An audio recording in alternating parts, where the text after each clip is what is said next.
ഓർത്തിരിക്കുക, ഇത് ഞങ്ങളുടെ സ്വന്തം സ്ഥലമാണ്, ഞങ്ങൾ ജനിച്ച് വളർന്ന സ്ഥലമാണ്. നിങ്ങൾക്ക് അടൂർ പോലീസ് സ്റ്റേഷനിൽ മാത്രമേ കേസ് കൊടുക്കാൻ പറ്റൂ, നിങ്ങൾക്ക് വേറൊന്നും കൊടുക്കാൻ പറ്റില്ല. ഇത് ഗുഡ് മോർണിംഗ്. ഇതൊരു ഇമ്പോർട്ടന്റ് ഒഫീഷ്യൽ വോയിസ് ആണ്. ഇത് കേട്ടിട്ട് ഏതെങ്കിലും ഇവിടെ പോയി എൻ്റെ അമ്മേനെ അവരൊന്നും കണ്ടിട്ട് പോലുമില്ല, അവരോട് ആ ജോലിയെ പറ്റിയോ ഒന്നും കാര്യങ്ങളോ. എല്ലാവർക്കും നമസ്കാരം. ഒലിവിയ ഡിസൈൻസ് ഇതുപോലെ ഇത്രയും ഒരു സ്റ്റാഫുകൾക്ക് ഇത്രയും സ്വാതന്ത്ര്യമായും ഇത്രയും അടിപൊളിയായിട്ട് നടക്കാൻ പറ്റുന്ന മറ്റൊരു സ്ഥാപനം ഇന്ത്യയിൽ തന്നെ ഉണ്ടാകത്തില്ല. കാരണം 3 മണിക്കൂർ ജോലി, അത് കഴിഞ്ഞാൽ പിന്നെ ഡാൻസ്, പാട്ട്, എൻ്റർടൈൻമെൻറ്റ്, എന്തൊക്കെ സൗകര്യങ്ങളാണ് ഒരുക്കി കൊടുത്തിട്ടുള്ളത് അല്ലേ.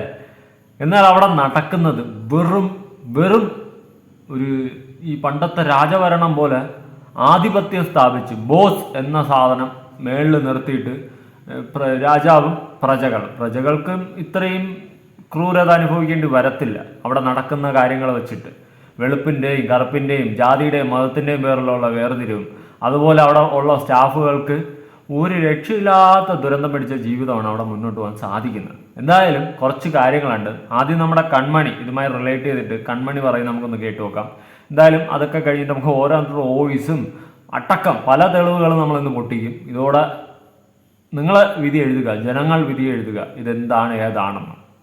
ഹായ്, കഴിഞ്ഞ ദിവസം ഒലിവിയ ഡിസൈൻസിനെ പറ്റി ഞാനൊരു വീഡിയോ ചെയ്തിട്ടുണ്ടായിരുന്നു. അതിനുശേഷം എനിക്ക് കുറേ മെസ്സേജ് വന്നു.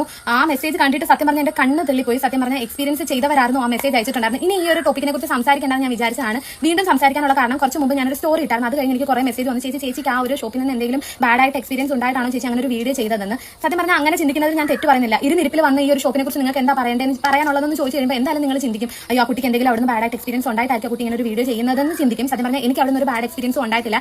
ഞാൻ ഈ ഒരു വീഡിയോ ഇടാനുള്ള കാരണം എന്ന് പറഞ്ഞാൽ എന്റെ വീട് അടൂരിനടുത്താണ്, ഈ ഒരു ഷോപ്പ് വരുന്നത് അടൂരാണ്. നമ്മുടെ നാട്ടുകാരൊന്നും ഈ ഒരു ഷോപ്പിനെ കുറിച്ച് നല്ലത് പറയുന്നില്ല. അപ്പൊ അത് ശരിയാണോ, നാട്ടുകാർ പറയുന്നത് ശരിയാണോ, ഈ ഒരു ഷോപ്പിൽ നടക്കുന്നത് നല്ല കാര്യങ്ങളല്ലേ എന്നറിയാൻ വേണ്ടിയിട്ടാണ് ഞാൻ അങ്ങനെ ഒരു വീഡിയോ ഇട്ടത്. അങ്ങനെ ഒരു വീഡിയോ ഇട്ട് കഴിയുമ്പോൾ ആ ഒരു ഷോപ്പ് നല്ലതാണെന്നുണ്ടെങ്കിൽ അനുകൂലിച്ച് കുറേ പേര് വരും. അതേസമയം അത് ഭയങ്കര മോശമായിട്ടാണ് നടത്തുന്നതെന്നുണ്ടെങ്കിൽ അതിനെ ഇതാക്കി കുറേ പേര് വരും എന്ന് എനിക്ക് അറിയാമായിരുന്നു. അതുപോലെ തന്നെ ആ വീഡിയോ ഇട്ടതിന് ശേഷം ആ കമന്റ്സ് നോക്കിയാൽ മനസ്സിലാവും, ഇത് ഏറ്റവും കൂടുതൽ ആൾക്കാർ കമന്റ് ഇട്ടേക്കുന്നത് അത് എക്സ്പീരിയൻസ് ചെയ്തവരാണ്. ഞാൻ എന്താണോ ആ വീഡിയോ ഇട്ടാൽ കിട്ടും എന്ന് ഉദ്ദേശിച്ചത്, അതെനിക്ക് ആ ഒരു വീഡിയോ കൂടെ കിട്ടി. നമ്മൾ കാരണം ഒരാൾ രക്ഷപ്പെടുവാണെങ്കിൽ രക്ഷപ്പെടുന്നത് നല്ലതെന്ന് ചിന്തിക്കുന്ന ഒരാളാണ് ഞാൻ. എന്റെ ആ ഒരു വീഡിയോയുടെ കമന്റ് ബോക്സ് വന്ന് കാണുന്ന ഏതൊരാൾക്കും മനസ്സിലാവും. കമന്റ്സ് ഇട്ടവർക്കൊക്കെ ഒരുപാട് നന്ദി. അപ്പോൾ കൺമണി ഇവിടെ പറഞ്ഞിരിക്കുന്ന കേസിൽ ഒരുപാട് പേര് ഈ അവിടെ നിന്ന് ദുരനുഭവം ഉണ്ടായ എല്ലാവരും നിരത്തി കൺമണിയുടെ വീഡിയോയുടെ താഴെ കമന്റ് ബോക്സിൽ അങ്ങ് നിരന്നായിരുന്നു. അതേ തുടർന്ന് ആണ് ഇയർലി ഒലിവിയ ഡിസൈൻസ് കയറുന്നത്. എന്തായാലും അതിൽ വലിയൊരു പാർട്ടാവാൻ കൺമണിക്ക് സാധിച്ചാൽ ഒരുപാട് നന്ദിയുണ്ട്. കാരണം ഇതുപോലത്തെ ദുരന്തം പിടിച്ച സ്ഥാപനങ്ങളുണ്ടെങ്കിൽ ചൂണ്ടിക്കാണിക്കുക തന്നെ ചെയ്യണം. പിന്നെ വേറൊരു കേസ് എന്ന് വെച്ചാൽ, സാധാരണ ഇതുപോലത്തെ തുണിക്കടകളിലൊന്ന് ഡെലിവറിക്ക് എത്തിക്കഴിയുമ്പോൾ ഒന്നുകിൽ ലേറ്റ് ഡെലിവറി, അല്ലെങ്കിൽ ഈ പറയുന്ന പോലെ തുണി ക്വാളിറ്റി ഇല്ല, അങ്ങനത്തെ ഇഷ്യൂസാണ് ഉണ്ടാകുന്നത്. ഇവിടെ നേരെ തിരിച്ച അവിടുത്തെ സ്റ്റാഫുകളുടെ ജീവിതം വെറും ദുരന്തം പിടിച്ച ജീവിതമായിപ്പോയി.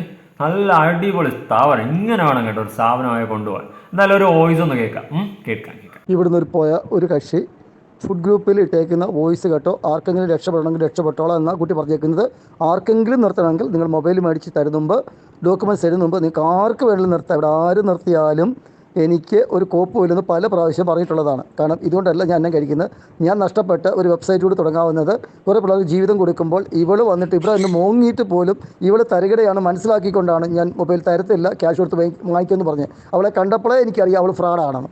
അത് കണ്ട് മനസ്സിലാക്കിയത് കൊണ്ട് തന്നെയാണ് ഞാൻ ആദ്യം സ്ട്രിക്റ്റ് ആയതും പിന്നീട് ഇത്രയും ദിവസം നിന്നപ്പോൾ വിട്ടുപോയി ചെയ്ത് വന്നതും. ഇതൊക്കെ എനിക്കറിയാം. ഞാൻ എത്രയോ നാളുകൊണ്ട് ബിസിനസ് ചെയ്യുന്ന കക്ഷിയാണ്. അപ്പോൾ അവിടെ ബാക്കിയായിട്ട് ആർക്കെങ്കിലും പോകണേ പോകാം. ഇവിടെ ഒരു വിഷയമില്ല. നീ പുതിയതായിട്ട് വന്നിട്ട് മൊത്തം എല്ലാം പോയിക്കോ, എനിക്കൊരു വിഷയമില്ല. ഇതുകൊണ്ടല്ല ഞങ്ങൾ കഞ്ഞി കുടിക്കുന്നത്. നിങ്ങൾക്ക് വിവരം ഉണ്ടെങ്കിൽ, വിദ്യാഭ്യാസം ഉണ്ടെങ്കിൽ കണ്ടാൽ മനസ്സിലാവത്തില്ലേ? അല്ല, നിങ്ങൾക്ക് വിവരം ഉണ്ടെങ്കിൽ മനസ്സിലാവത്തില്ലേ? അപ്പോൾ അതുകൊണ്ട് ആർക്കെങ്കിലും പോകണമെങ്കിൽ നിർത്തിപ്പോയി. ഇതൊന്നും ഞങ്ങളെ ബാധിക്കുന്ന കാര്യമേ അല്ല. ഇതുപോലുള്ള തരികടകളാണ് വരുന്നത്. അതുകൊണ്ടാണ് വളരെ ശ്രദ്ധിച്ച് മുന്നോട്ട് പോകുന്നത്. ഇനി ഒന്ന് ചലിച്ചാൽ ഓക്കെ. സാറിന് വിദ്യാഭ്യാസവും വിവരവും കൂടിപ്പോയതിൻ്റെ കയ്യിലിരിപ്പും കാര്യങ്ങളാണല്ലോ ഇപ്പൊ കണ്ടുകൊണ്ടിരിക്കുന്നത്. എങ്ങനെയുണ്ട്? കൊള്ളാം അല്ലേ? വിവരം വിദ്യാഭ്യാസം കൂടിയതിൻ്റെ കൂടുതലിരിപ്പാണ് ഇപ്പം നടക്കുന്നത്. പിന്നെ ആരെ താൻ ഫ്രോഡെന്ന് പറഞ്ഞത്? നമുക്ക് മനസ്സിലായടേ ആരാണ് ഫ്രോഡെന്ന്. നമ്മളതിന് കൂടുതലൊന്നും പറയണില്ലടേ. ഓക്കെ, അപ്പോൾ അടുത്ത മറ്റൊരു വോയിസ് കേൾക്കാം. ഇപ്പം എല്ലാം പൊളിച്ചടിക്ക് കൈ തന്നിട്ട് പോകും. ഇത് ഞങ്ങളുടെ സ്വന്തം സ്ഥലമാണ്, ഞങ്ങൾ ജനിച്ച് വളർന്ന സ്ഥലമാണ്. നിങ്ങൾക്ക് അടൂർ പോലീസ് സ്റ്റേഷനിൽ മാത്രമേ കേസ് കൊടുക്കാൻ പറ്റൂ, നിങ്ങൾക്ക് വേറെ ഒന്നും കൊടുക്കാൻ പറ്റില്ല. ഇത് ഞങ്ങളുടെ ഏരിയയിൽ ഞങ്ങൾ ജനിച്ച് വളർന്ന നാടാണ്. ഞങ്ങൾക്ക് അതിൻ്റെ പിടിപാടും കാര്യങ്ങളും ലീഗൽ അഡ്വക്കേറ്റൊക്കെ ഉള്ളതാണ്. അപ്പോൾ നിങ്ങൾ ഈ രീതിയിലൊക്കെ പോയി കഴിഞ്ഞാൽ നിങ്ങൾ വെള്ളം കുടിക്കുകയുള്ളൂ. അല്ലെങ്കിൽ സിനിയോടും സത്യോടൊക്കെ ചോദിക്കുക. പോലീസ് സ്റ്റേഷനിൽ പോയി കംപ്ലൈൻറ്റ് കൊടുത്തിട്ട് ഡോക്യുമെന്റ്സ് കിട്ടിയോ, അവിടെ എന്താണ് നിങ്ങൾക്ക് അനുഭവം ഉണ്ടായത്, ഇതൊക്കെ നിങ്ങൾ അവരോട് ചോദിക്കുക. അവർ ചമ്മി പോയതല്ലാതെ ഒരു പ്രയോജനം അവർക്കുണ്ടായില്ല. ഞാൻ വ്യക്തമായിട്ട് അവരോട് പറഞ്ഞതാണ്, സിനിയോടും ഞങ്ങളുടെ നാട്ടുകാരോട് ഞാൻ പറഞ്ഞതാണ്, നിങ്ങൾ ഒരു ഒരു 100 പത്രം മേടിച്ച് അതിൽ നിങ്ങൾ എഴുതി കൊടുക്കൂ, ഇതുപോലെ ഞങ്ങൾക്കൊരു ബുദ്ധിമുട്ടും ഉണ്ടാവില്ല, നിങ്ങൾ എഴുതി കൊടുക്കൂ, അപ്പം ഞാനത് മേടിച്ച് തരാമെന്ന് പറഞ്ഞിട്ട് അത് ധിക്കരിച്ചുകൊണ്ട് എൻ്റെ വാക്കിന് വില കൽപ്പിക്കാതെ അവർ പോലീസ് സ്റ്റേഷനിൽ കംപ്ലയിൻറ്റ് ചെയ്യുകയും പോലീസ് സ്റ്റേഷനിൽ വെച്ച് അവർ ലജ്ജിച്ച് നാണം കെട്ട് തിരിച്ചു പോവുകയും ചെയ്തു. കാരണം ഡോക്യുമെന്റ്സും കൊടുത്തിട്ടില്ല, അവർക്കുള്ള പെൻഡിങ് ക്യാഷും കൊടുത്തിട്ടില്ല. അപ്പോൾ അതുകൊണ്ട് ഈ വക തലകട കാണിക്കാൻ വന്നൊരു നാണം കെട്ട് പോത്തേ ഉള്ളൂ. ഇത് ഞങ്ങളുടെ നാടാണ്. ഞങ്ങളുടെ നാട്ടിൽ ആരും അഹങ്കാരം കാണിക്കാൻ വന്നാൽ ഞങ്ങൾ വിട്ടുകൊടുക്കത്തില്ല. ഏതറ്റം വരെ പോയി അതിനെ പ്രതിരോധിക്കും. അപ്പോൾ അതുകൊണ്ട് നിങ്ങളോട് പറയാനുള്ളത്, ഇവിടെ 1 വർഷം ബോണ്ട് പറഞ്ഞ് 10 ദിവസം ഞാൻ ഈ വോയിസ് ആ കുട്ടിക്ക് അയച്ചു കൊടുത്ത വോയിസ് ഇവിടെ താഴെ കൊടുക്കാം. വ്യക്തമായിട്ട് പറഞ്ഞിട്ട് പോലും ആ കുട്ടി അതനുസരിക്കാതെ അഹങ്കാരം കാണിച്ചു പോവുകയും അവസാനം കാശും കിട്ടിയില്ല, ഡോക്യുമെന്റ്സും കിട്ടിയില്ല. അവർക്കെതിരെ നഷ്ടപരിഹാരത്തിന് വേണ്ടി അച്ചു അവർക്കെതിരെ കോടതിയിൽ കേസ് ഫയൽ ചെയ്തതുമാണ്. അപ്പോൾ മര്യാദയ്ക്ക് നിന്നിരുന്നെങ്കിൽ വിട്ടുവെച്ച് ചെയ്തതിന് മര്യാദകൾ കാണിക്കാൻ പോയാൽ അവരാണ് വെള്ളം കുടിക്കുന്നത്. ഇവിടെ നിങ്ങൾക്ക് ജോലി തന്നിരിക്കുന്നു, നിങ്ങളുടെ അച്ഛനോ അമ്മയോ ഫ്രണ്ട്സോ റിലേഷനോ ആരും തന്നെ ഫോണിൽ വിളിക്കാൻ പാടില്ല. ആരുമായിട്ട് ഞങ്ങൾക്കൊരു ബന്ധമില്ല. നിങ്ങൾക്കൊരു ജോലി തന്നതിനേക്കാളുപരി നിങ്ങളുടെ ഫ്രണ്ട്സ്, ഭർത്താവ്, സഹോദരങ്ങൾ, ബന്ധുക്കാർ, അയൽക്കാർ, നാട്ടുകാർ, രാഷ്ട്രീയക്കാർ, ഇവരുമായിട്ടൊന്നും ഞങ്ങൾക്ക് ഒരു ബന്ധമില്ലാത്തതാകുന്നു. ആരെങ്കിലും ഫോൺ വിളിച്ചാൽ ഞങ്ങൾ ഫോൺ അറ്റൻഡ് ചെയ്യുന്നതല്ല, ഫോൺ എടുക്കുന്നതല്ല, റിപ്ലൈ കൊടുക്കുന്നതല്ല, ആർക്കും വന്ന് നിങ്ങളെ കാണാനുള്ള അനുവാദവും ഞങ്ങൾ നൽകുന്നതല്ല. അവരുമായിട്ടൊന്നും ഈ സ്ഥാപനത്തിൽ യാതൊരു ബന്ധവുമില്ല. അതാ പറഞ്ഞത്, വേറെ ഒന്നും ജോലി കിട്ടിയില്ല, മറ്റൊരു സ്ഥാപനത്തിൽ ഞങ്ങൾക്ക് ജോലി കിട്ടില്ല, ഒലിവിയും കൂടി രക്ഷപ്പെടുന്നവർ മാത്രം വന്നാൽ മതി എന്ന് പറയുന്നത്. വേറെ ഒരു നിർഗതിയും പരഗതിയും ഇല്ലാത്തൊരു മാത്രം അതാണ് ഉദ്ദേശിക്കുന്നത്. ഇവിടെ ഒന്ന് രക്ഷപ്പെടണം. അവർക്ക് പിന്നെ ഞങ്ങൾ ജോലി ഔദാര്യത്തിൽ കൊടുക്കുമ്പോൾ മറ്റാരും തമ്മിൽ അതിൽ ഇടപെടേണ്ട ആവശ്യമില്ല. ഒന്നുകിൽ അവർക്ക് ജോലി കൊടുക്കാമായിരുന്നില്ലേ? അപ്പോൾ ഞങ്ങൾ ജോലി കൊടുത്ത പേരിൽ അവർ വിളിക്കുന്നത്, ഇവർ വിളിക്കുന്നത്, മറ്റേ വിളിക്കുന്നത്, ഞാൻ ഫോണുകളൊന്നും ഞങ്ങൾ അറ്റൻഡ് ചെയ്തില്ല. നിങ്ങളുടെ അല്ലാത്ത ഒരു ഫോൺ കോൾ പോലും ഞങ്ങൾ എടുക്കത്തില്ല, എടുത്താലും കട്ട് ചെയ്ത് കളയും. ഒരാൾ പോലും ഞങ്ങളുടെ സ്ഥാപനത്തിൽ വന്ന് നിങ്ങളെ കാണാനും അനുവദിക്കത്തില്ല. അവരുമായിട്ടൊന്നും ഞങ്ങൾക്ക് ഒരു ബന്ധവും ഇല്ലാത്തതാകുന്നു. ഈ കാര്യങ്ങൾ പ്രത്യേകം ശ്രദ്ധിച്ച് അവരുടെ കിട്ടിയ ജോലി ആത്മാർത്ഥയോടും സത്യസന്ധയോടും ചെയ്തു പോവുക. ഈ വായിച്ച വോയിസ് ഒത്തിരി നിങ്ങളുണ്ടെന്ന് എനിക്കറിയാം. എന്നാലും വളരെ ശ്രദ്ധിച്ച് കെയറിങ്ങോട് കേട്ട് മനസ്സിലാക്കുക.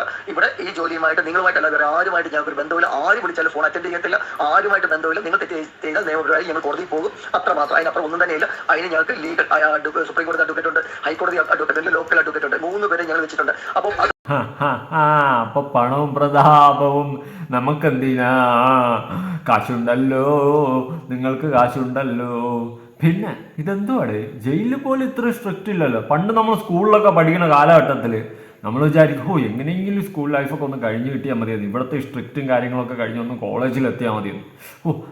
അത്യാവശ്യം കോളേജിൽ സ്ട്രിക്റ്റ് ആണെങ്കിൽ എങ്ങനെയെങ്കിലും ഇതൊക്കെ ഒന്ന് കഴിഞ്ഞ് ഇറങ്ങി ഒന്ന് പുറത്തിറങ്ങി ജോലിക്ക് കയറിയത്, അവിടെയെങ്കിലും നമുക്കൊരു ഫ്രീഡം കിട്ടുമല്ലോ എന്ന് പറഞ്ഞ് ആശ്വസിച്ചിരിക്കുമ്പോഴാണ് എൻ്റെ പൊന്നുമക്കളെ നിന്നെപ്പോലെ ഉള്ളവന്മാരെ ഓരോ സ്ഥാപനങ്ങളും തുറന്നു വെച്ചിട്ട് അവിടെ ഇത്രയും സ്ട്രിക്റ്റ് പിടിക്കുന്നത്. എന്തുവാടേ ഇത്? അടിമത്തോ ഇതിനേക്കാളും ഫ്രീഡം ഉണ്ടെന്നാണ് എനിക്ക് തോന്നുന്നത്. എന്തോ വലിയ സംഭവം പോലെയാണല്ലോ എടുത്തു വെച്ചിരിക്കുന്നത്. ഇങ്ങനെയാണോ ഒരു സ്ഥാപനം നടത്തേണ്ടത്? ഇങ്ങനെയാണോ ഒരു സ്ഥാപനം നടത്തേണ്ടത്? സീരിയസ്ലി ഞാൻ ചോദിക്കുക, ഇങ്ങനെയാണോ ഒരു സ്ഥാപനം നടത്തേണ്ടത്? എന്തായാലും അടുത്തൊരു ജോഡി കേൾക്കാം.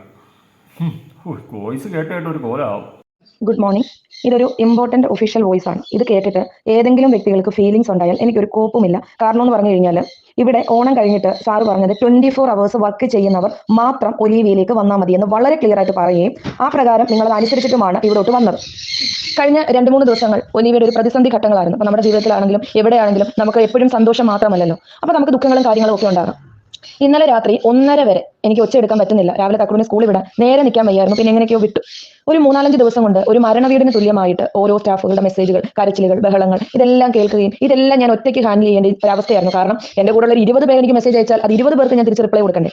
ഇവിടെ ഓരോ രീതിയിലും ത്യാഗം സഹിക്കാതെ വെറും രീതിയിൽ വാക്കുകൊണ്ട് ഞാനുണ്ട്, എനിക്ക് പ്രശ്നങ്ങളുണ്ട്, എനിക്ക് ദുഃഖങ്ങളുണ്ട്, എനിക്ക് മാങ്ങാത്തൊലി ഉണ്ടെന്ന് പറഞ്ഞു വരുന്ന കുറച്ച് ടീമുകളുണ്ട്. ഇപ്പൊ സപ്പോസ് ഇന്നലെ തന്നെ ഒരു വലിയ ഇതായിരുന്നു. ഞാൻ ആകെ ഇവിടുത്തെ പിള്ളേരെല്ലാം കരയുന്ന മെസ്സേജുകൾ ഇട്ടു, ഓരോ കാര്യങ്ങൾ ഇട്ടു. ഒരു ഗ്രൂപ്പിൽ പോലും കയറാൻ പറ്റും. ഇതാണോ 24 hours? ഇതാണോ 24 hours? നിങ്ങൾക്ക് ഉറങ്ങണം, നിങ്ങൾക്ക് കഴിക്കണം, നിങ്ങളുടെ മക്കളുടെ കാര്യങ്ങൾ നോക്കണം, നിങ്ങളുടെ കുടുംബകാര്യങ്ങൾ നോക്കണം. ബാക്കിയുള്ളവരുടെ ഇതൊന്നും ഇല്ലാത്തവരാണോ? ബാക്കിയുള്ളവർ 24 hours ഇതിന് വേണ്ടി ഇരിക്കണമെന്ന് പല രീതിയിലുള്ള പരിശ്രമങ്ങൾ കഴിഞ്ഞ 3-4 ദിവസങ്ങൾ കൊണ്ട് നടത്തി. ഈ 3-4 ദിവസങ്ങൾ കൊണ്ട് എത്ര പേരുണ്ടായിരുന്നു എന്നോടൊപ്പം ആക്റ്റീവായിട്ട്? എന്നോടൊപ്പം എത്ര പേരുണ്ടായിരുന്നു?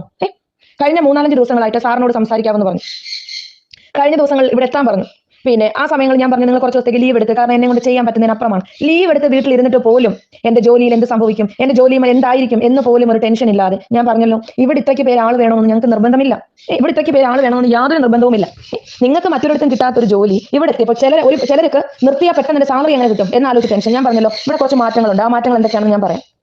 ഇവിടെ ചിലപ്പോൾ 10-ാം തീയതി എന്നുള്ളത് ചിലപ്പോൾ 12-ാം തീയതി ആയിരിക്കും. ഇവിടെ 10,000 8,000 ഒന്നും അല്ല സാലറി കൊടുക്കുന്നത്. ഇവിടെ ഇത്രയും പിള്ളേർക്ക് സാലറി കൊടുക്കേണ്ട ഒരു പ്രൈവറ്റ് ഫെയിമാണ്. ചിലപ്പോൾ ഒരു ദിവസം അങ്ങോട്ടോ ഇങ്ങോട്ടോ ഒന്ന് നീങ്ങിയെന്നിരിക്കും. അത്രയ്ക്ക് വലിയ ഉരുക്കമുള്ള ആൾക്കാരൊക്കെ ആണെങ്കിൽ ഇതുപോലെ 50,000 60,000 കിട്ടുന്ന മറ്റു ജോലികൾ നോക്കുക. കാരണം എന്ന് വെച്ചാൽ പിന്നെ ഒരു ദിവസം അങ്ങോട്ടൊന്ന് മാറിക്കഴിഞ്ഞാൽ മുഖഭാവം മാറുന്നവർ ഇത്രയും ത്യാഗമൊന്നും അവർക്ക് വേണ്ടി സഹിക്കണമെന്ന് എനിക്ക് യാതൊരു നിർബന്ധവുമില്ല. ഇവിടെ ഇനി ആരുടെ മുഖം മാറിയാലും എനിക്കൊരു കുഴപ്പമില്ല. കാരണം എന്ന് വെച്ചാൽ കഴിഞ്ഞ 3 ദിവസങ്ങളായിട്ട് 3-4 ദിവസങ്ങളായിട്ട് രാവിലെ ഉറക്കമില്ലാതെ അവസാനം ഊണും ഉറക്കവും കളഞ്ഞ് ഇന്നലെ 5 മണി തൊട്ട് ഈ ഇരുട്ടത്തപ്പുറത്ത് വന്ന് ചൂടും അനുഭവിച്ച് ആ പിള്ളേർ അവിടെ ഇരുന്നിട്ട് രാത്രി ഡോർ അടച്ച് സാർ അകത്ത് കയറിയിട്ടും ആ വാതിക്ക വന്ന് വീണ്ടും നിന്നിട്ട് കാറിന്റെ പുറകിൽ ഓടിപ്പോയി സാറിന്റെ കാലെ പിടിച്ചു. സൗവർണിയാണ് എന്നോട് പറഞ്ഞത്, ഞാൻ സാറിന്റെ കാലെ പിടിച്ചാൽ കിടക്കും, സാർ കാല് വലിച്ചാൽ പോലും ഞാൻ മാറത്തില്ല എന്ന് പറഞ്ഞ് അതിന്റെ ഫ്രണ്ടിൽ പോയി ആ പിള്ളേർ സംസാരിച്ചു. എന്നിട്ടും സാർ ഒരു രീതിയിലും ഓക്കെ ആയില്ല. അവസാനം സ്നേഹയുടെ അമ്മ വന്ന് രാത്രി 1 മണി വരെ ഇവിടെ ഇരുന്ന് രാത്രി 12:58 ആ സ്ത്രീ ഈ വീടിന് വെളിയിൽ പോകുന്നത്. അവര് ഇവിടെ വന്നിരുന്ന് സകല രീതിയിലും സംസാരിച്ച് 10 മണിക്ക് അവർ ഇവിടെ എത്തിയതാണ്. അവരുടെ തലയിൽ കൊണ്ട് വണ്ടി ഓടുന്നു. അവരുടെ തലയിൽ കൊണ്ട് ഓളമുണ്ട്. അവർ 1 മാസം പോലും ആയില്ലല്ലോ സ്നേഹം ഇവിടെ വിട്ടിട്ട്. അതിന് മുമ്പ് അവർ ജീവിച്ചതല്ലേ. പക്ഷേ അവരെ ഒരു മനുഷ്യത്വം. കാരണം അവരിവിടെ വന്നപ്പോൾ ഇങ്ങനെ ചിരിച്ചു നിൽക്കുന്ന എല്ലാവരെയും കണ്ടപ്പോൾ അവർക്ക് നാളെ ഒരു ആവശ്യം ഉണ്ടെങ്കിൽ ഇതിനകത്ത് കയറി വന്ന് 5 മിനിറ്റ് ഇരിക്കാമല്ലോ, തന്റെ അയൽവക്കത്തെ ഒരു വീട് നന്നായി കിടക്കാമല്ലോ എന്നവർ ചിന്തിച്ച് അവർ ഇന്നലെ 1 മണി വരെ ഇവിടെ വന്നിരുന്ന് ഇടഞ്ഞു നിന്ന് സാറിനെ കാല് പിടിച്ച് അവർ സംസാരിക്കുകയും എന്റെ തെറ്റുകളുണ്ടെങ്കിൽ അവരെനിക്ക് പറഞ്ഞ് മനസ്സിലാക്കി തരികയും ഒരു തീരുമാനത്തിൽ എത്തിച്ചപ്പോൾ ഇന്നലെ 10 മണിയായപ്പോൾ പല മഹതികളും നെറ്റ് ഓഫാക്കിയിട്ട് പോയി. ഓഫാക്കിക്കോ, എനിക്ക് പരാതിയൊന്നുമില്ല, ഓഫാക്കിക്കോ. ത്യാഗം സഹിക്കാൻ പറ്റാത്ത ഒരു വ്യക്തികളും ഒലിവിയോടൊപ്പം വേണ്ട. ഇവിടെ സാറ് പറഞ്ഞു കുറച്ച് പേരെ എടുക്കാൻ പറഞ്ഞു. പക്ഷേ ഇവിടെ കുറച്ച് പേരെ എടുക്കണമെന്ന് എനിക്കാണ് ഞാൻ തീരുമാനിക്കുന്നത്. കാരണം എന്ന് പറഞ്ഞു കഴിഞ്ഞാൽ ഇവിടുത്തെ സീനിയേഴ്സ് ഒക്കെ എത്ര പേര് ത്യാഗം സഹിച്ചു. ഇന്നിപ്പോൾ ഞാൻ പറയാണ്, നാളെ ഈ ജൂനിയേഴ്സിനെ വളരെ കുറച്ച് നിങ്ങൾ പറഞ്ഞു ജൂനിയേഴ്സ് അവരിങ്ങോട്ട് വന്നതേ ഉള്ളൂ. അവർക്ക് 1 മാസം ആയതേ ഉള്ളൂ. അവർ നാളെ തെറ്റ് കാണിക്കത്തില്ലെന്ന് ഞാൻ പറയുന്നില്ല. അവർ നാളെ നിങ്ങളെ പോലെ ആകും. പക്ഷേ ഇന്ന് അവർക്കൊരു സമയമാണ്. കാരണം അവർക്ക് 1 മാസം കഷ്ടിച്ചാവുന്നതേ ഉള്ളൂ. അപ്പൊ അങ്ങനെ കാല് പിടിച്ചും ടെൻഷൻ അനുഭവിച്ചും സാറിന് ഒരു രീതിയിലും വേണ്ട എന്ന് പറഞ്ഞ് ഹോസ്റ്റലുകളും വിട്ടുകൊടുത്ത് സകലതും പോയെടുത്ത് എന്ത് റിസ്ക്കും ഞാൻ ഏറ്റെടുത്ത് കൊടുക്കാമെന്ന് ഒപ്പിട്ട് എഴുതി മേടിച്ചെടുത്തിരിക്കുന്ന ഒരു ഓൺലൈനാണിത്. ആ ഓൺലൈനിൽ പഴയ വ്യാമോഹത്തോടെ വരാമെന്ന് പറഞ്ഞാൽ ഏതെങ്കിലും ഇപ്പൊ പ്രിയങ്കയും കൃഷ്ണ എന്താ പ്രിയങ്കയുടെ പുറകെ നടക്കുന്നത്? പ്രിയങ്കയ്ക്ക് ഇപ്പോൾ ഒരു ജോലി മേടിച്ചാൽ കൃഷ്ണയ്ക്ക് പറ്റത്തില്ലേ? ഇവിടെ രാവിലെ വന്നു കഴിഞ്ഞാൽ പ്രിയങ്ക ചേച്ചി എന്ന് പറഞ്ഞാൽ പുറകെ നടക്കുന്നത് ആണോ? അങ്ങനെയാണോ ഇവിടെ വേണ്ടത്? അങ്ങനെയാണ് ഇവിടെ വേണ്ടത്. ഇനി ഏതെങ്കിലും വ്യക്തിയുടെ ഞങ്ങളുടെ കണ്ണിന് മുൻപിൽ കണ്ടാൽ ഇവിടെ സ്വതന്ത്രമായി നിൽക്കുക, ഇവിടെ ഒറ്റയ്ക്ക് നിൽക്കുക. ഇവിടെ ഒരു കൂട്ടുമില്ല. ഇത് ഞങ്ങൾ കാല് പിടിച്ച് കൊണ്ടുവന്ന ഓൺലൈനാണ്. ഇത് 3 വർഷത്തെ ഓൺലൈൻ അല്ല. ഇത് വീണ്ടും ഇന്ന് മുതൽ സ്റ്റാർട്ട് ചെയ്യുന്ന ഓൺലൈനാണ്.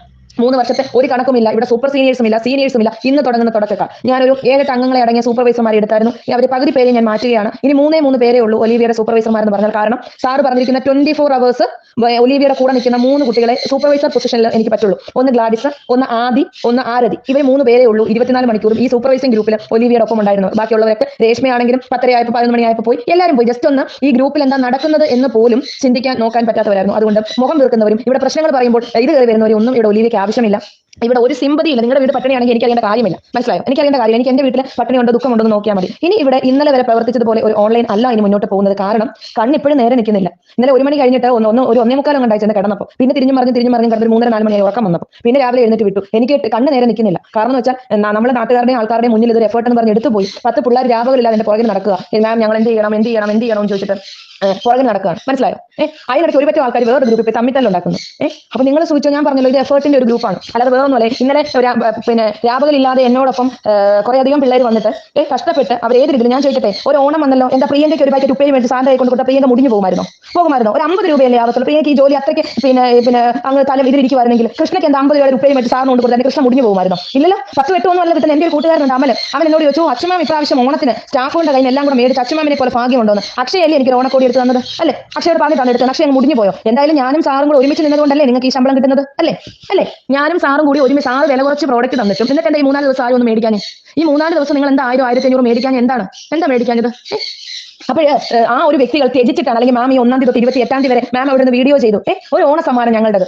മുടിഞ്ഞൊന്നും പോകത്തില്ല നിങ്ങൾ ആരും കേട്ടോ. ഒരു 50 രൂപ ചെലവാക്കി നിങ്ങൾ ഒരിക്കലും മുടിഞ്ഞൊന്നും പോകത്തില്ല. പല തവണ പറഞ്ഞിട്ട് പോലും സോറി എന്നൊരു വാക്ക് പറയാൻ നിങ്ങൾക്ക് ശ്രമിച്ചു. അല്ലെങ്കിൽ മാം തെറ്റുപറ്റിപ്പോയി ഞങ്ങൾക്ക് അറിയത്തില്ല എന്നൊരു വാക്ക് പറയാൻ നിങ്ങൾ വന്നോ? ഇല്ലല്ലോ.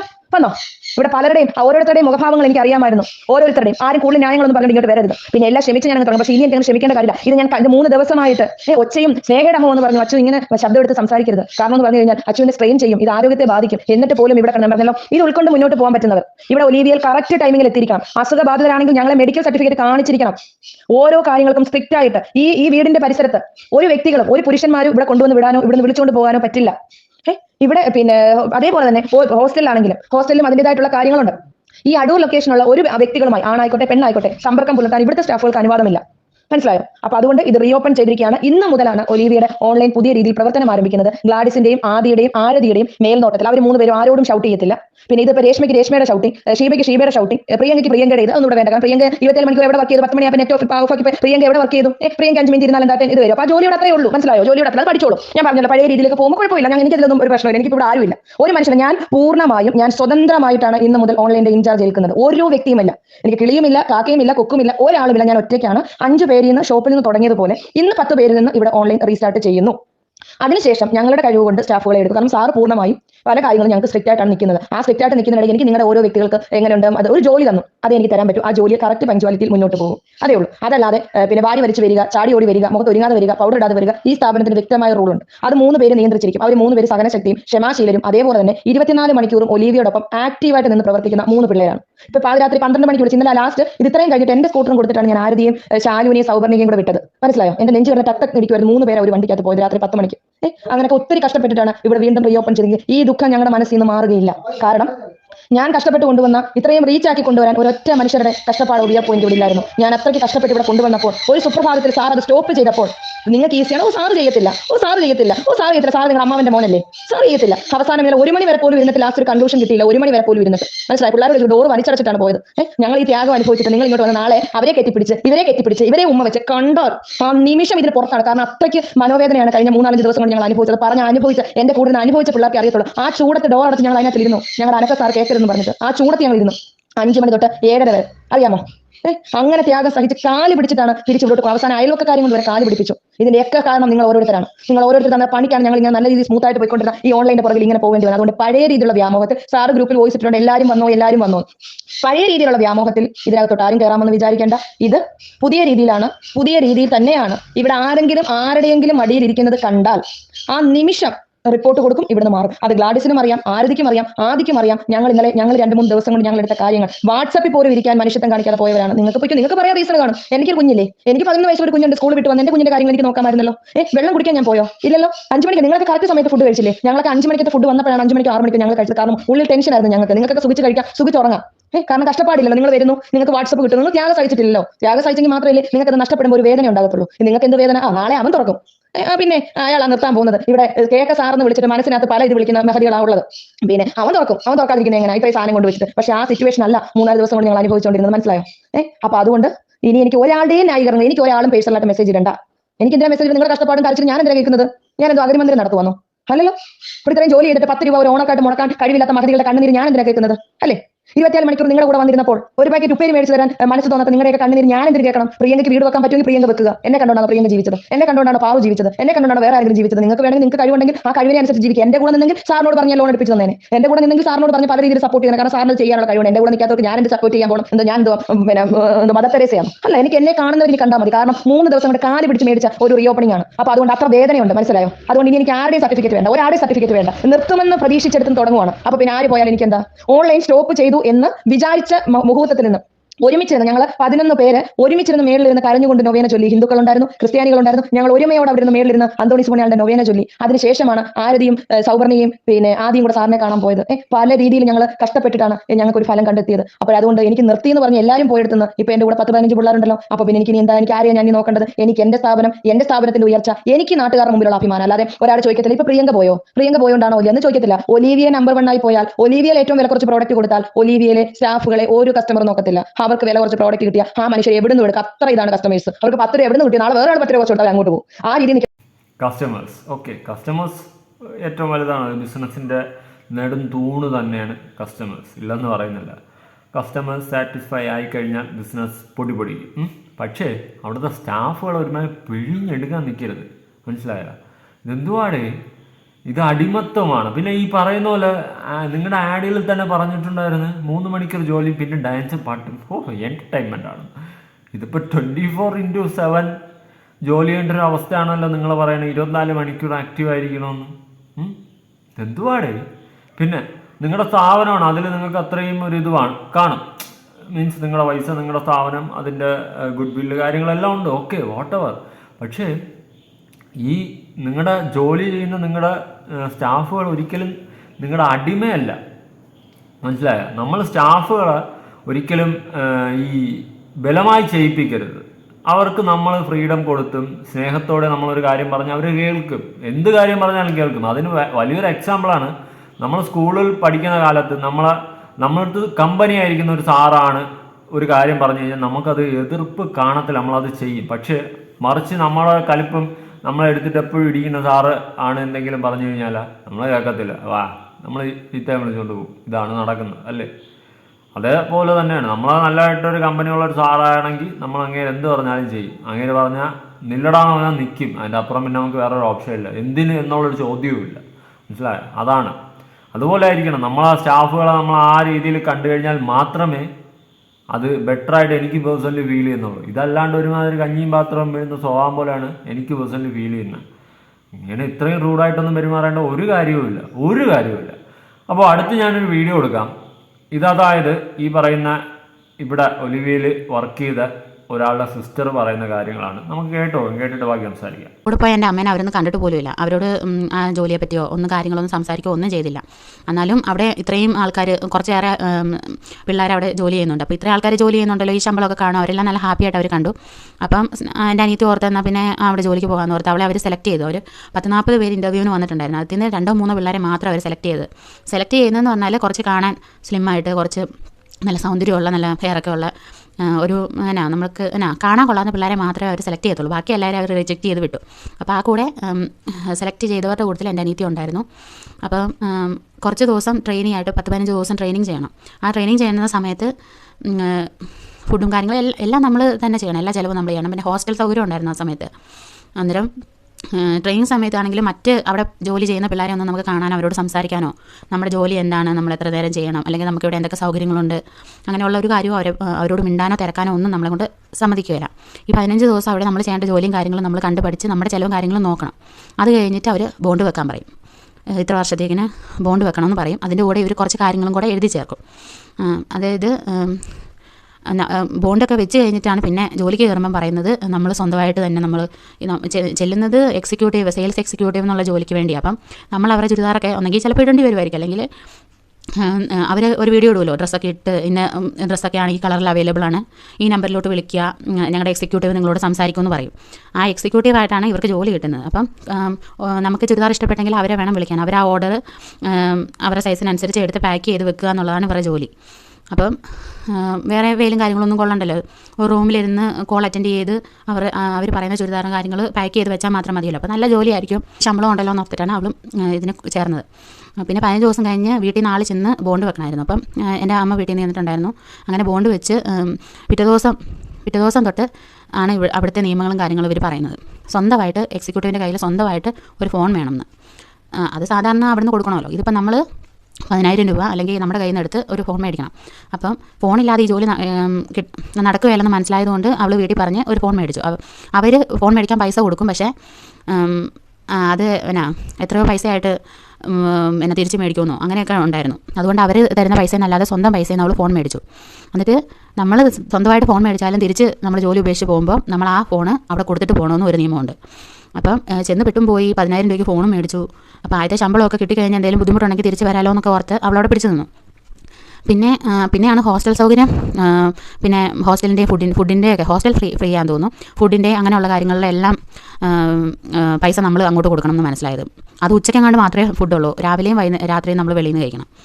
അപ്പം അതേപോലെ ഇവർ വീഡിയോയിൽ കാണിക്കുമല്ലോ എല്ലാവരെയും നേരത്തെ പിടിച്ചിരുത്തി ഫുഡൊക്കെ കൊടുക്കുന്നതൊക്കെ. അതൊക്കെ ഇവർ ഒരുമിച്ച് പൈസ ഷെയർ ഇട്ട് മേടിച്ച് കാണിക്കുന്ന ഫുഡാണ്. അല്ലാതെ ഇവർ ഫ്രീ ആയിട്ട് ഒരു നേരത്തെ ഫുഡ് പോലും ഇവർക്ക് കൊടുക്കുന്നുമില്ല. പിന്നെ ഇവർ ഒരു രൂപ പോലും എടുക്കുന്നില്ല. എല്ലാം ചാരിറ്റിക്ക് വേണ്ടിയാണ് ചിലവാക്കുന്നതെന്ന് പറഞ്ഞാൽ അതുപോലും അവർ ചെയ്യുന്നില്ല. അവരുടെ ആർഭാട ജീവിതവും അവരുടെ വീടും കാറും വണ്ടിയെല്ലാം പുതിയതായിട്ട് ഇറങ്ങുന്ന വണ്ടികളൊക്കെ കണ്ടാൽ തന്നെ അറിയാം അവരെന്തോരം ചാറ്റിയും കാര്യങ്ങളും ചെയ്യുന്നുണ്ടെന്നുള്ളത്. പിന്നെ അവിടെ പോയി അവിടെ ജോലി ചെയ്യുന്ന പിള്ളേരൊന്നും നേരത്തെ കാര്യങ്ങളൊന്നും ഇവരോട് പറയാൻ പാടില്ല. അങ്ങനെ പറഞ്ഞാൽ ഇവർ ഫൈനാണ്. 25,000 രൂപ ഫൈൻ ശമ്പളം ഉണ്ടെങ്കിൽ ഇവർ മിണ്ടുന്നതിന് ഫൈന്, സമയത്ത് വരാത്തതിന് ഫൈന്. പിന്നെ ഏതെങ്കിലും ഒരു ഓർഡർ ഒരാൾ സൈസ് മാറ്റി കൊടുത്തെന്നോ അങ്ങനെ എന്തെങ്കിലും പറഞ്ഞ് 1,000 രൂപ, 500 രൂപ, 2,000 രൂപ, 5,000 രൂപയ്ക്കാണ് ഇവരുടെ ഫൈന്. അപ്പം ഒരു മാസം നമുക്കൊരു 10 ഫൈൻ വരുവാണെങ്കിൽ നമുക്ക് കിട്ടുന്ന ശമ്പളം എത്രയായിരിക്കും? അതിൽ നിന്ന് അവരുടെ ഫുഡും കാര്യങ്ങൾക്കും ഒരു 4,000 രൂപ, 5,000 രൂപ പോയി കഴിയുമ്പോഴത്തേനും അതെല്ലാം നമ്മൾ വെളിയിൽ നിന്ന് ഫുഡ് കഴിക്കണം. അപ്പോൾ ഇതെല്ലാം പോയി കഴിയുമ്പോഴത്തേനും നമുക്ക് കിട്ടുന്ന ശമ്പളം എത്രയായിരിക്കും? എൻ്റെ അനിയത്തിക്കൊക്കെ ആദ്യം കിട്ടിയത് 8,000 രൂപയോ 7,000 രൂപയും കണ്ട. ഈ 25,000 രൂപ ശമ്പളം ഉണ്ടെന്ന് പറഞ്ഞ് പോയിട്ട് കിട്ടിയതാണ്. അവളാകെ അവിടെ 3 മാസമേ ജോലി ചെയ്തുള്ളൂ. അത് കഴിഞ്ഞ് അടുത്ത മാസം ആകുമ്പോഴത്തേനും ശമ്പളം മുഴുവനായിട്ട് കിട്ടും എന്നുള്ള പ്രതീക്ഷയിൽ അന്ന് ശമ്പളം ഒരുവിധം നല്ല ശമ്പളം കിട്ടിയിട്ടുണ്ടായിരുന്നു. അത് കഴിഞ്ഞാൽ അവർ പുതിയ നിയമം ഇറക്കിയത് 15,000 രൂപ അവിടെ പിടിച്ചു വെക്കും. അങ്ങനെ 30,000 രൂപ ശമ്പളത്തിൽ നിന്ന് പിടിച്ച് വെക്കുമെന്ന്. ആൾക്കാർ ഫോണും കൊണ്ട് കടന്നു കളയുന്നു, ഇവരെ പറ്റിക്കുന്നു എന്നൊക്കെ പറഞ്ഞുകൊണ്ടാണ് അങ്ങനെ ഫോൺ മേടിക്കണം എന്നൊക്കെ പറഞ്ഞു കഴിഞ്ഞപ്പോഴത്തേനും അവളുടെ തന്നെ ഒരു മാല ഉണ്ടായിരുന്നു. അത് അവൾ പണയം വെച്ചിട്ടായിരുന്നു ഫോൺ മേടിച്ചത്. പെട്ടെന്ന് ഒരു ജോലിക്ക് പോകുന്നിടത്തുനിന്ന് പെട്ടെന്ന് 10,000 രൂപ എടുക്കുക ഫോൺ മേടിക്കുന്നൊക്കെ പറഞ്ഞാൽ നടക്കുന്ന കാര്യമല്ലല്ലോ. അതും ചെറിയ ഫോണോ പഴയ കയ്യിൽ ഉപയോഗിച്ചുകൊണ്ടിരുന്ന ഫോണോ ഒന്നും പറ്റത്തില്ല, പുതിയ ഫോൺ തന്നെ വേണം. അപ്പോൾ ഒരു ജോലിക്കായിട്ട് പോകുന്ന ഒരാളോട് പുതിയൊരു ഫോൺ വേണം, ഫുഡ് കാര്യങ്ങളെല്ലാം നമ്മൾ നമ്മുടെ ചിലവിന് ചെയ്യണം എന്നൊക്കെ പറഞ്ഞാൽ ഒരു മാസം നമ്മളവിടെ നിൽക്കുമ്പോൾ അല്ലെങ്കിൽ അടുത്ത സാലറി കിട്ടുന്നിടം വരെ നമ്മൾ അവിടുത്തെ 3 നേരം വെളിയിൽ നിന്ന് ഫുഡും കഴിക്കണം. പിന്നെ ഇതേപോലെ എന്തെങ്കിലും ഫൈനും കാര്യങ്ങളും ഉണ്ടെങ്കിൽ അതും കൊടുക്കണം, ഫോണും മേടിക്കണം. അങ്ങനെയാണ് ആദ്യത്തെ മാസം. പിന്നെ രണ്ടാമത്തെ മാസം എന്ന് പറഞ്ഞാൽ ഇവർക്ക് ടാർഗറ്റ് പോലെയാണ്. ഇത് ഇന്നും ഇവർ ഈ ഫോൺ വിളിക്കുമ്പോൾ അല്ലെങ്കിൽ അവിടുത്തെ വീഡിയോയുടെ സമയത്ത് ഒന്നും പറയത്തില്ല, വീഡിയോയുടെ ഇടയ്ക്കൊന്നും പറയത്തില്ല, ഇൻ്റർവ്യൂവിന് പോകുമ്പോൾ ഈ കാര്യങ്ങളൊന്നും പറയത്തില്ല. ആദ്യം തന്നെ ഇതൊക്കെ പറഞ്ഞാൽ ആരും അവിടെ ജോലിക്ക് പോകത്തില്ലല്ലോ. അപ്പോൾ ഇതൊന്നും പറയത്തില്ല. ടാർഗറ്റ് എങ്ങനെയാണെന്ന് വെച്ചാൽ ഒരു ദിവസം 10,000 രൂപയ്ക്ക് സെയിൽ ചെയ്തില്ലെങ്കിൽ ഇത്ര രൂപ ഫൈന്. അത് നമ്മുടെ ഈ 25,000 രൂപയ്ക്കകത്തുനിന്ന് ഈ പൈസ അങ്ങനെ കട്ടായിക്കൊണ്ടേയിരിക്കും. അങ്ങനെ എല്ലാ മാസവും ഓരോ ദിവസം, ചില ദിവസങ്ങളിൽ ചിലപ്പോൾ നമ്മൾ 10,000 രൂപയ്ക്ക് സെയിൽ ചെയ്യുമായിരിക്കും, ബാക്കിയുള്ള മിക്ക ദിവസങ്ങളിലും ചിലപ്പോൾ 10,000 രൂപ വരത്തില്ല. ആ സമയത്തെല്ലാം ഇങ്ങനെ ഫൈൻ പൊക്കോണ്ടേയിരിക്കും. അപ്പോൾ 25,000 രൂപ എത്ര രൂപ ശമ്പളം കിട്ടും? അപ്പം ഈ ഫോൺ മേടിച്ച പൈസ എല്ലാം തിരിച്ചെടുക്കണം എന്നുള്ള ഇതിൽ അവൾ 3-ാമത്തെ മാസം കൂടെ അവിടെ നിന്ന് 3-ാമത്തെ മാസം ഒരു പകുതിയൊക്കെ ആയപ്പോഴത്തേനും പുള്ളി പറഞ്ഞു, ഈ ഒലിവിയ ഡിസൈൻസിൻ്റെ ഓണർ ഉണ്ടല്ലോ അച്ചു, അതിൻ്റെ ഹസ്ബൻഡ് പറഞ്ഞു ഇങ്ങനെ 15,000 രൂപ ഇത് എല്ലാവരുടെയും കയ്യിൽ നിന്ന് പിടിച്ച് വെക്കുന്നു. എന്താണെന്ന് വെച്ചാൽ പെട്ടെന്ന് ഒരാൾ നമ്മൾ ഈ ജോലി ഇഷ്ടപ്പെട്ടില്ല എന്ന് പറഞ്ഞ് പോയാൽ ഇവർക്ക് നഷ്ടം വരരുതെന്ന്. അപ്പോൾ നമ്മുടെ ശമ്പളത്തിൽ നിന്ന് 15,000 രൂപ കട്ടാക്കുന്നു. അപ്പം ഇവർക്ക് ഒരു ടാർഗറ്റ് ഉണ്ടായിരുന്നു. അത് ടാർഗറ്റ് എങ്ങനെയാണെന്ന് വെച്ചാൽ എത്രയാണ് 3 ലക്ഷം രൂപയ്ക്കെങ്ങാണ്ട് ഒരു മാസം നമ്മൾ സെയിൽ ചെയ്യണം, അല്ലെങ്കിൽ നമ്മുടെ ശമ്പളത്തിൻ്റെ പകുതി കട്ടാക്കും എന്നായിരുന്നു ടാർഗറ്റ്. എന്നിട്ടും കഷ്ടപ്പെട്ട് അവൾ 3 ലക്ഷം രൂപയ്ക്ക് മേളിൽ തന്നെ സെയിലാക്കിയിട്ടുണ്ടായിരുന്നു. കാരണം അവൾ ഫ്രണ്ട്സിനോടും മറ്റുള്ളവരോട് ഈ യൂട്യൂബിലൊന്നും കാണുന്ന അല്ലാതെ ഉള്ള കോൺടാക്റ്റിലുള്ളവരോടെല്ലാം ഒരു ടോപ്പ് വാങ്ങിക്കാവോ എന്നൊക്കെ ചോദിച്ച് അങ്ങനെ ടോപ്പ് വാങ്ങിപ്പിച്ച് 3 ലക്ഷം രൂപയ്ക്ക് മേളിൽ ഇവൾ സെയിൽ ചെയ്തിട്ടുണ്ടായിരുന്നു. അപ്പോൾ ഇവൾ ഓർത്ത് ഈ പ്രാവശ്യമെങ്കിലും 30,000 പറയുന്ന പോലെ സെയിൽ ചെയ്യുന്നതനുസരിച്ച് 1,000 രൂപ എങ്ങാണ്ട് എക്സ്ട്രാ കിട്ടും എന്നൊക്കെ പറഞ്ഞിട്ടുണ്ടായിരുന്നു. അപ്പം ഇവളുടെ കണക്കൂട്ടിൽ ഇവൾ ഓർത്തുകൊണ്ടിരുന്ന ഇവർക്ക് ഒരു 30,000 രൂപയോളം കിട്ടുമായിരിക്കും എന്ന്. എന്നിട്ട് ചെക്കായിട്ടാണ് ഇവർ പൈസ കൊടുക്കുന്നത്. അപ്പോൾ 29,000 രൂപയോളം ഇവർക്ക് ചെക്കായിട്ട് അവർ 29,000 രൂപ ഇവ കൊണ്ട് എന്ന് പറഞ്ഞിട്ടുണ്ടായിരുന്നു. അതിൽ നിന്ന് ഇവളുടെ ഫുഡിൻ്റെ ഫീസും ഈ പറഞ്ഞ 15,000 രൂപയും കട്ട് ചെയ്തിട്ട് 13,000-14,000 രൂപ എത്ര ആ ഒരു എമൗണ്ടാണ് ഇവർക്ക് കിട്ടിയത്. അപ്പോൾ ഈ മാസം മൊത്തം അവൾ കഷ്ടപ്പെട്ടത് ഒന്നും ഒരു ഇതില്ലാതെ പോയി. അവൾ ബാക്കി പൈസ 15,000 രൂപ അവർ എടുത്തോടെ ഓർത്ത് അവൾ അന്നേരം ജോലി നിർത്തിയിട്ട് വീട്ടിൽ വരുവാണ് ചെയ്തത്. അങ്ങനെ വരുമ്പോൾ ഫോണും അവർക്ക് കൊടുത്തിട്ട് വരണം. അങ്ങനെ ഫോണും കൊടുത്ത് ഇട്ട് കയ്യോടെ ഞങ്ങൾ പറഞ്ഞു എന്തെങ്കിലും പോരെ അവിടെ ഇനി നിൽക്കേണ്ട, കാരണം നമ്മൾ ഒരാൾ കംപ്ലയിൻറ്റ് ചെയ്തതെന്ന് പോലും നമുക്കറിയത്തില്ല. പക്ഷേ ഇവർ പറയുന്നത് ഇന്ന കംപ്ലയിൻറ്റ് നിങ്ങൾ സെയിൽ ചെയ്തതിൻ്റെ ഇന്ന കംപ്ലയിൻറ്റ് വന്നിട്ടുണ്ട്, അവർക്ക് സൈസ് മാറിയാണ് കൊടുത്തിരിക്കുന്നത്, അല്ലെങ്കിൽ അവർക്കത് ചേരുന്നില്ല, ഫിറ്റാകുന്നില്ല എന്നാൽ കംപ്ലയിൻറ്റ് തന്ന ആളുടെ ഡീറ്റെയിൽസും കാര്യങ്ങളും അല്ല കംപ്ലയിൻറ്റ് ഒന്നും കാണിക്കുകയോ ഒന്നും ചെയ്തില്ല. എന്നിട്ട് ഫൈൻ ഇടുന്നത് 500-1000 രൂപയൊക്കെ അങ്ങനെ ഫൈൻ ഇടും. അപ്പം 25,000 രൂപ അവർ പറയുന്നത് 30,000-40,000 രൂപ വരെ അവിടെ ഒരു മാസം കിട്ടുന്നവരുണ്ടെന്നൊക്കെയാണ് പറയുന്നത്. പക്ഷേ അങ്ങനെ ആർക്കും കിട്ടി അവൾ കണ്ടിട്ടില്ല. അങ്ങനെ അതുമല്ല അവൾ അവിടെ ഇരിക്കുമ്പോൾ തന്നെയാണ് ഒരു കൊച്ചിനെ എല്ലാവരും ചേർന്ന് മർദ്ദിക്കുകയൊക്കെ ചെയ്തു. അവിടെ ജോലിക്ക് വന്നൊരു കൊച്ചിനെ എല്ലാവരും മർദ്ദിക്കുകയൊക്കെ ചെയ്തു. പക്ഷേ ഇവരെന്താ പറയുന്നത് വെച്ചാൽ ഞങ്ങളുടെ പേരിൽ ചെന്ന് ആര് കംപ്ലയിൻറ്റ് കൊടുത്താലും നിങ്ങൾ കോടതി കയറി നിങ്ങളെ കോടതി കയറ്റി നടത്തിക്കും. നമ്മൾ കാശില്ലാത്തവരാണല്ലോ. അപ്പം ഇവരിൽ ഇഷ്ടംപോലെ കാശ്, അതുപോലെ അടവിലൊക്കെ ഇഷ്ടംപോലെ ഓരോ പാർട്ടികളുമായിട്ട് ഇവർക്ക് നല്ല ബന്ധമാണ്. അപ്പോൾ ഒരു കേസിൽ ഒന്നും ഇവർ പെടത്തില്ല. കാരണം പാർട്ടിക്കാരെല്ലാം ഒരു കേസ് ആരെങ്കിലും ഇവരുടെ പേര് കൊടുത്തിട്ടുണ്ടെങ്കിൽ ഒരു പോലീസ് പോയി ഒന്ന് അന്വേഷിക്കാൻ പോലും മെനക്കെടത്തില്ല. കാരണം വെച്ചാൽ അത്രയ്ക്ക് പിടിബലമുണ്ട് ഇവർക്ക്. അപ്പം ഇവർ പറയുന്നത് നിങ്ങൾ അതിൻ്റെ പുറകെ നടന്നാൽ നിങ്ങളെ കുറേയിട്ട് വട്ടം കറക്കിക്കും, നിങ്ങൾക്ക് നിങ്ങളെ നമ്മുടെ കയ്യിൽ നിന്ന് പൈസയൊക്കെ ചിലവാപ്പിച്ച് നിങ്ങൾ ഒരു പരുവാകും, അല്ലാതെ അവർക്കൊന്നും ഒരു ചുക്കുമില്ല എന്നുള്ള രീതിയിലാണ് അവർ സംസാരിക്കുന്നത്. പിന്നെ അവിടെ ആയിരിക്കുന്ന സമയത്ത് നമുക്ക് എന്തെങ്കിലും ഒരു അസുഖം വന്നാലോ, നമ്മുടെ കയ്യിൽ ഒട്ടും പൈസ ഇല്ല, എന്തെങ്കിലും ഒരു അസുഖം വന്നാൽ അവിടെ കിടന്ന് ചാവത്തേ ഉള്ളൂ. ഒരു പെണ്ണിനെ രാത്രി ഇവർ ഇറക്കി വിട്ടിട്ടുണ്ടോ അവിടുന്ന്. ആ പെണ്ണ് രാത്രിയിൽ അവരുടെ വീട്ടിൽ ചെന്ന് കയറിയിട്ടുണ്ടോ, അത് എന്തെങ്കിലും പറ്റിയോ, ഏത് കാരണം കൊണ്ടാണെങ്കിലും ഒരു പെണ്ണിനെ രാത്രിയിൽ ആരെങ്കിലും ഇറക്കി വിടുമോ? ഒരു സ്ത്രീയല്ലേ, വെളുപ്പിനെ നിങ്ങളെ ജോലി ഞങ്ങൾക്ക് ഇഷ്ടപ്പെട്ടില്ല, അല്ലെങ്കിൽ നിങ്ങൾ എന്തെങ്കിലും കള്ളത്തരം കാണിച്ചു അങ്ങനെ പറഞ്ഞ് അവർക്ക് രാവിലെ അവരെ തിരിച്ച് വീട്ടിലോട്ട് വിടാലോ. ഇവർ പാതിരാത്രി തന്നെ ഇവർ ഈ കൊച്ചിനെ ഇറക്കി വിട്ടെന്നാണ് പറയുന്നത്. അതുപോലെ ഒത്തിരി തെളിവുകളും കാര്യങ്ങളും ഞങ്ങളുടെ കയ്യിലുണ്ട്, പറയാനും ഒരുപാട് കാര്യങ്ങളുണ്ട്. നിങ്ങൾക്ക് ഒലിവിയ ഡിസൈൻസിൽ നിന്ന് എന്തെങ്കിലും അനുഭവം ഉണ്ടെങ്കിൽ ഈ വീഡിയോയ്ക്ക് താഴെ കമൻറ്റ് ചെയ്യുക. Super Olivia designs. ഇത് ശമ്പളം ഇല്ല അല്ലേ, കട്ട് മാത്രമേ ഉള്ളൂ അല്ലേ, ശമ്പളം കൊടുക്കൂല അല്ലേ, വലിയ എമൗണ്ടൊക്കെ പറഞ്ഞിട്ട് ഫുള്ള് കട്ടല്ലേ, ഫൈന്, അത് ഇത് ഫുഡ്, അത് ഇത് ഫുഡൊക്കെ ഫ്രീ എന്നാ പറഞ്ഞത്. ആർക്ക് ഫ്രീ? നിങ്ങൾക്ക് ഫ്രീ എന്നാണ്. അതങ്ങനെ ആയിരിക്കും, നിങ്ങൾ പറഞ്ഞാൽ അതായിരിക്കും. ഫുഡ് ആൻഡ് അക്കോമഡേഷൻ ഞങ്ങൾക്ക് ഫ്രീ, അതായത് അവർക്കും അവരുടെ വീട്ടുകാർക്കും ഫ്രീ, അങ്ങനെ ആയിരിക്കും ഉദ്ദേശിച്ചത്. ഇപ്പോഴാണ് പിടി കിട്ടിയത്. നമ്മള് ചിന്തിച്ച രീതി തെറ്റിപ്പോയാണ്. മനസ്സിലായി. നാണം വേണം ഇങ്ങനെയൊക്കെ നടത്തണമെങ്കിൽ. ഈ ആരോപണങ്ങളെല്ലാം കേട്ടല്ലോ. ഇതിലൊക്കെ സത്യമുണ്ടെങ്കിൽ മക്കളെ, ഇങ്ങനൊരു സ്ഥാപനം എന്തിനാ ഇങ്ങനെ കൊണ്ട് നടക്കുന്നേ? അറിയാൻ പാടില്ലാത്തതുകൊണ്ട് ഈ ശമ്പളം എന്ന് പറഞ്ഞ സാധനമില്ല കേട്ടോ, ഫുള്ള് കട്ട. പിന്നെ മൊബൈൽ വാങ്ങിച്ചാൽ സ്വന്തമായിട്ട് വാങ്ങിച്ച മൊബൈൽ അവിടെ തിരിച്ചു കൊടുത്തിട്ട് വേണം. ഇതിനേക്കാളും സാധാരണ നമ്മളൊക്കെ പണിക്ക് പോകണത് ഒരു മൊബൈൽ വാങ്ങാനായിരിക്കും. ഇത് വാങ്ങിയ മൊബൈൽ അവിടെ കൊടുത്തിട്ട് വരേണ്ടി. നന്നായി ഒലിവിയിലൊന്നും പണിക്ക് പോകാത്ത. എന്തായാലും കൊള്ളാം കേട്ടോ. നിങ്ങളുടെ അഭിപ്രായങ്ങളും കാര്യങ്ങളും ഉറപ്പായിട്ട് താഴെ കമന്റ്. പുതിയ വീഡിയോ ആയിട്ടാണ്. ബൈ.